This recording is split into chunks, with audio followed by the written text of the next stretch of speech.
they're very genuine in telling you na kaya mo yan. Pag gusto mo yung isang bagay, kaya mo yung video that we want to show to our friends and our media. So, sa Amadablam, ito yung magkasama kayo. We can show a little bit of that clip for everyone. Mika? No? This is technically engineered for 8,000 meter peak. So, sub-zero siya. Kamusta ka naman dyan? So, this is down suit, no, for up to -50 bad weather, mga ganyan. And this is our harness and our protective gears. This is carabiners, yan, mga pang-rappel namin, pang-climb. And this is the, yung mountain boots, no?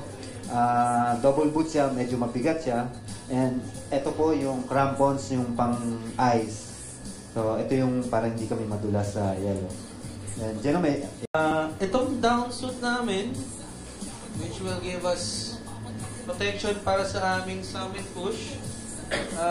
Ito na lang talaga susuotin namin. Wala na kami susuotin na fleece or rain jacket, down jacket.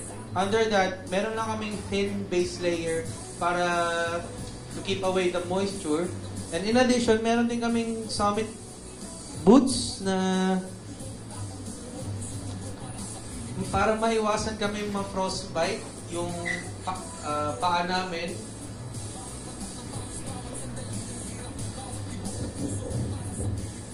So, meron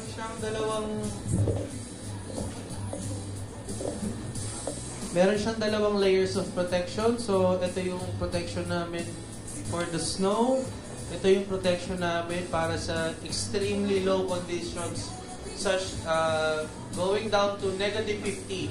So, kung mag-50 kami, we'd still feel very, very warm.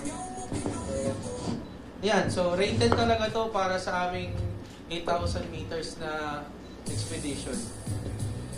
Thank you. And additional, no, sa mga curious kung number 2, habang naka-harness kami. Sino ba malaman?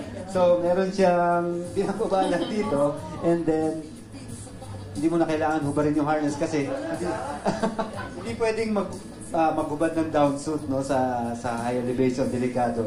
So, yun lang. Ito lang expose mo, yung likod. Ito. Kapatid, talikod ka ba? Ayan. Ma'am, dito po. Lahat ng mata, dito. Wala po. Dito sa kanan. Makes that way. Yeah.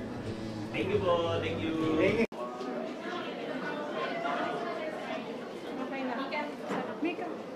Nasa plan naman.